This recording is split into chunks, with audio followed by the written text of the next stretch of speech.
Maile, thanks very much for joining us. You're a relatively newcomer to the banking world and you had quite an interesting journey to it. So maybe you could talk to us a bit about that first and tell us about your role within ANZ. Sure. So I've only been within banking or financial services for about 15 months. And prior to that, I had about 25 years split between Procter & Gamble, so it's a consumer packaged good company, and Google. And then in my kind of evening jobs, I've always kind of worked kind of pro bono for a lot of government stuff and universities. So there's kind of two threads for that got me to banking. And one of the first ones is really I spent 25 years looking or working in very, very consumer-focused innovation spaces. And the second one is particularly my work with the government. Really got very interested in how you can move very complex organisations forward. How can you really kind of, really move large, complex, some cases bureaucratic organisations. That's a lot like banks. Right, but if you put those two things together, the need for customer-centric innovation and doing that within a large, complex organisation, you kind of quickly get to banking. So that's how I got there. Got it. And then can you tell us a little bit about what your role now involves? Sure. So my remit coming in was, when I spoke to Shane Elliott, the CEO, it was really the objective of the role is to help ANZ fundamentally transform itself or rewire itself so that we can take full advantage of the existing and also emerging technology in a way to add a real step change difference in what we can offer to our customers, to our shareholders, but also our employees. So it's a pretty broad remit, and really my role is broken up into two pieces. There's a part of it which is having economic responsibility for our largest division, which is the Australia division. And then I also have enterprise responsibility for things like innovation, including new revenue streams, data, payments, marketing and design. And so having both of those kind of parts of my role, meaning that I am doing kind of central function work, but I can pretty much eat what I kill pretty quickly and drive it into the front line of what is our largest division to make sure we're actually making rapid progress. Got it. And in terms of making rapid progress, how important are companies outside of ANZ to that? So like fintechs, big techs, how important is it to work with those third parties? Well, my point of view, and again, I wouldn't have joined the bank if this wasn't Shane and the other executives' point of view, is that, I don't see any organisation going to be able to win going forward unless they're relatively open and they're excellent at partnerships. I just don't see any business winning in the future without those ingredients. So whether you're a bank or anyone else, you have to take partnerships seriously and you have to assume that you are going to be a piece of the ingredient rather than the entire solution. And for me, that's really driven by the fact that, the consumers are obviously in control and they are increasingly and justifiably very demanding, and I just don't think that there are sole organisations anymore who can deliver on their needs. It's going to have to be a team effort. So it is absolutely mission critical. So how do you actually do that? I bet you get an awful lot of approaches from people who are interested in partnering with the bank. Like in an average week, how many pitches do you get from fintechs and other potential partners? Well, the transparent answer to that is I have no idea, and linked to that, that's the problem, right? Because I think, I've worked in large organisations, so, Google when I was there was probably 55,000 people, P&G was similar. So I'm used to working in organisations that are about the scale of ANZ, But one of my observations about the banks in Australia, but I think probably banks in general, is that I think possibly because they haven't needed to take partnerships as seriously as, say, a Google or others have, they're just not as coordinated around their approach to it. So at the moment, there are endless number of fintechs approaching the bank, and my biggest concern is actually that we are being a bad partner to them, because I'm sure that we are frustrating a number of people who could be really important partners to us because we are not as organised as we need to be. So we are in the process of up-levelling both our partnership capability, but also our venture capability, in order for us to be hopefully the best partner for someone who wants to kind of work with a large bank, because the only way we're going to get great partnerships and people coming to us is if we are in fact the best partner. So I don't know how many, and we've got to fix that so we can be a much better partner to fintechs and others.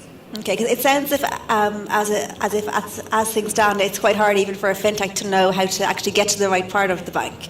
Yeah, so at the moment, I think there's the paradox or the difficulty for the fintechs is there are endless avenues or cracks in, I think, any bank because they're so big, and I don't think ANZ is on its own in terms of being less coordinated than it could or should be. There are so many cracks in the mortar into a large organisation like a bank that they will eventually find their way in.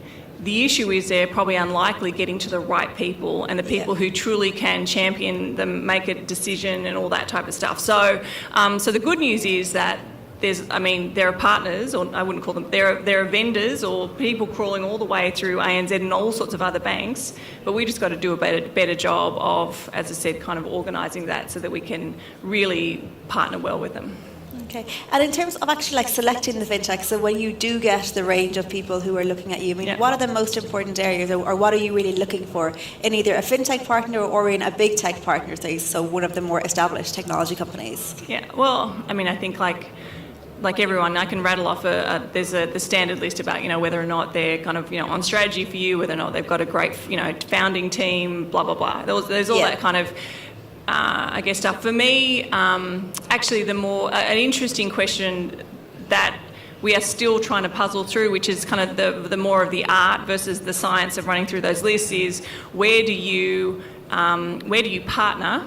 Where you base it, or versus where do you actually take more of an equity or an ownership position? Okay. And I think that's really more of the art than the science of rattling through. I think probably what every organisation has is their standard list of stuff they're kind of thinking about. And in terms of the work streams, because like fintechs and technology companies are active on a whole lot of different stuff in the banks, right through from the back office to the front office to the customer experience. Where do you think technology has the most power to be a transformative thing for banks? Oh, okay. So I think, well, these will probably be linked, but I think that in the the standard answer, I think that probably everyone would give to the most transformative would probably be data and analytics. In the kind of short medium term is probably the most transformative thing that will happen in financial services. But I think specifically for fintech, if I think of the role that a fintech can play and why I would partner with a fintech potentially versus an organisation that's got a bit more scale to them. For me, the thing that is interesting about fintechs is, often they are working in one kind of more of the cutting edge spaces, and two, you can look at a lot of the stuff they're working on, and you can really, it's in some cases much easier to see how failure will be cheaper and easier through a fintech partner,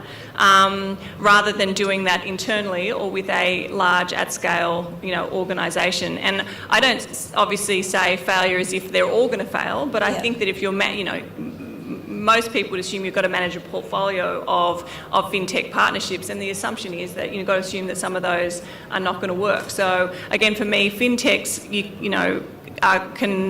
can really help solve many problems or offer many opportunities, whether it's acqui-hiring or just keeping in touch with kind of what's going on in different spaces.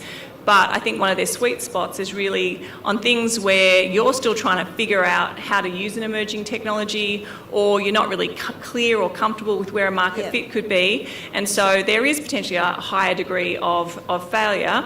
And so it's probably cheaper and easier to do it, through a partnership versus internally. And when you think about fintech succeeding and fintech ventures failing and your partnerships with them, what's your threshold of failure? Are you talking about failure purely in terms of we invested X and we didn't get it back? Or are you talking about something else? Or can there be experiences where you invest your money and you don't get it back, but actually you still gain something valuable for the process, therefore you wouldn't really put it into the failure bucket? Well, again, I think the very overused phrase from everyone is you've got to learn how to fail cheaply and easily, blah blah, all that rubbish. It's very popular, right? It's fashionable, very fashionable. I guess for me, The definition of failure really will, again, depend on what you've gone into the partnership for. But and actually, if you said to me, where do I see failure actually truly happening, it's typically when you either have not had an honest conversation about why you are in the partnership. On one side of the table, or potentially both sides, have not really been honest about what they want and what they need or what they're expecting to get out of the partnership, and so therefore you're kind of potentially working at cross purposes. So, I've seen people go into something saying that they're really there for kind of financial return, when really what they're there for is to just stay current in a particular area, and they're not actually that concerned about the financial return. Or they're there because actually what they want to do is acqui-hire, like they're actually putting money in so that they can try and woo some of the founders in. But I think unless you're really clear about why you're going into it and you've been a high degree of transparency, that to me is where I see actually more of the failures happening. But I think most people who've been in this space for a while would assume that in any portfolio you're going to have technical failures, and so you're just managing the portfolio. Got it. And in terms of how concerned is your bank about the financial loss aspect? Because I guess the sums you're investing, if you think about the context of your overall group, are still pretty small. So how much focus is there on the financial outcomes? Well, I think some of it depends on the maturity of the effort within the organisation, or even within the division or sub-organisation you're in. So, there are parts of the bank where this is still relatively nascent. They haven't been doing a lot in this space. And for those organisations, it's actually, trying to manage it in a way where they get some easy kind of quick wins just to get some momentum and get some confidence, is a little bit different versus people who have got a higher degree of maturity, where they know that there's going to be swings and roundabouts in the process. So, but again, the balance or the sweet spot is always, how do you get a portfolio which is big enough to be meaningful, so that, senior executives, including the CEO, care about it, but not so big that it's going to actually jeopardise the outcome of the bank. Of the group results, So that's the sweet spot to get right, and you're never going to get it perfect. You're always going to be too far on one side or the other. Got it. And in terms of your portfolio, we have some audience questions coming in, and someone's asking for examples of some of the problems FinTech has solved for ANZ, or even of some of the problems you're currently working with FinTech on. Sure. So actually probably the easiest problems, so when we look at how do you get off to a fast start, and to kind of show quick kind of relatively fast success, for me, I would typically start with the easier partnerships, and we've had some good success with this at ANZ. And what I mean by the easier partnerships, these are they're startups or fintechs that where the overlap or the competitive tension is relatively small. And so there is a high degree of mutuality in the success of the partnership. So, for example, at ANZ, we have partnered with some people like Employment Hero or Honcho. These are small kind of startups who are, for example, providing HR support or helping a small business get off the ground and started very, very quickly. And so there isn't a high degree of competitive tension in that relationship, because you can really see quickly how you're adding value to the customer, and also how you're adding value to the partnership or the startup. So they're the easiest for me places to start. It tend to be in the adjacencies, and then you can obviously get into some of the conversations we're having at the moment with some fintechs, where it's really getting into the heart of what we do. So talking like payments and those kind of things. So getting into payments, like for example, one of the reasons I was particularly interested in ANZ was its relatively differentiated positioning in the Australian market towards things like Apple Pay, where the focus was very much on delivering on the customer need, and having that as the primary filter. But they're harder to navigate when you're kind of in borderline kind of competitors. That's eating your lunch to an extent. So some of the ones we're talking at the moment are ones which are fundamentally looking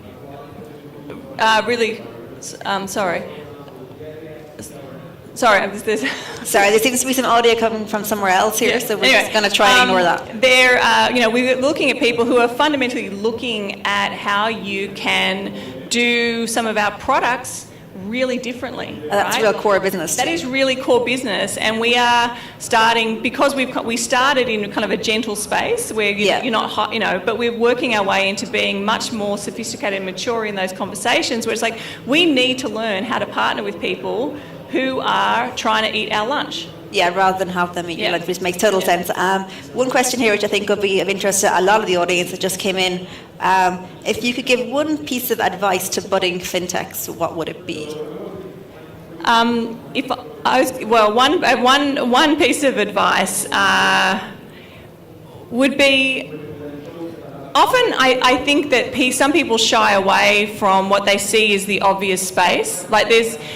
When I look at the moment, you go out and you look at the booths. There are these obvious themes. There are people who are jumping into data, jumping into reg tech, and sometimes I'll hear founders say, "Okay, that's a really crowded space. I'm not sure. There's too much going on." And I kind of think about it entirely the opposite way. I mean, the idea that someone is going to come up with an entirely new idea, right, is kind of marginal. Yeah. And so in fact, going where the herd has gone and figuring out how you differentiate yourself there, I would encourage people to actually go into a busy space, because it usually means that there is, it's a really rich vein to tap. It's busy for a reason. Yeah. I mean, it was interesting when I was at Google.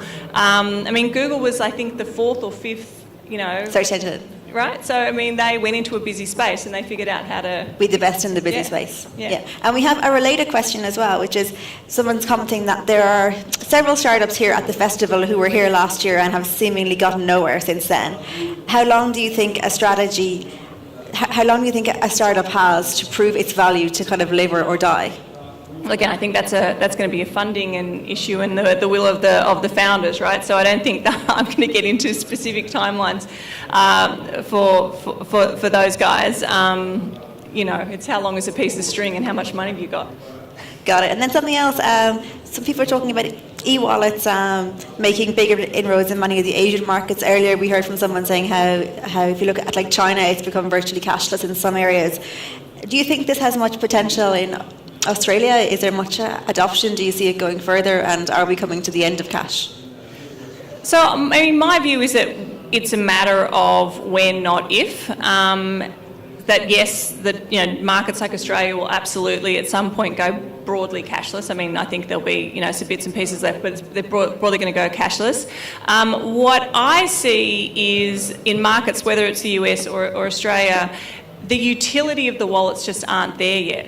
Okay. Right? So they're available. If they offered high utility to users, they would be using them, right? So, I firmly believe, or I'm very confident that someone will crack it, that they will get there. But at the moment, they just don't have quite the utility that potentially some of what you're seeing in China, either because you've got the overused word ecosystem in terms of things like WeChat, but someone will get there. It's just a matter of time. And at this event this week, we've heard a lot about the regulatory regime here in Singapore and how that's trying to really be a very friendly place for fintechs and for innovation. How important are the regulators when it comes to the kind of work you do, and what's the environment like in Australia? So obviously you cannot get into financial services if you don't have a stomach for dealing with regulators, right? That just comes part and parcel with the industry. I think what Singapore's doing is incredibly smart, right? They're looking at their regulatory environment and saying, okay, as a nation, how can this actually be a competitive advantage for us? And so I think they're doing a lot of really smart stuff. And I'm seeing other jurisdictions, whether it's Australia or Hong Kong, looking at, okay, how could we, do something similar? So I think, you are on one hand seeing in some ways a harmonisation of some of the regulatory, particularly around markets like Australia and the UK, which means that you've got some of what's happening in the UK coming into markets like Australia. Yes, it's critical. Yes, you're starting to see a proliferation of people saying, how can we actually make this a more innovation-friendly, market with the sandboxes and all the other stuff that is the the fads going around at the moment, but they provide a high degree of utility as well. So critical, and a lot of markets trying to figure out how to become more competitive in that area. Got it. And a final question before I release you all to your lunch. As someone who's charged with dealing with the fintechs for one of the biggest banks, what keeps you awake at night? Well, again, yes, fintechs is a critical thing, but actually the fintechs I see more as potential partners. What keeps me awake at night is actually more of the tech giants, right? And because they have, they're really setting the bar in terms of customer experience and user experience. They have got they've got security issue, things largely solved. We can get into a conversation about trust, but their security's in a pretty good place. And they've got a route to market, right? And they are clearly making noises that they want to get into financial services. So for me, the tech giants are much more of the sleep loss issue than the fintechs. That doesn't mean the fintechs aren't going to, keep us on our toes, but in the short term, it's more the tech giants. Okay, thank you very much, and thanks everyone for all of your questions and for staying with us for the extra minute. Thank you.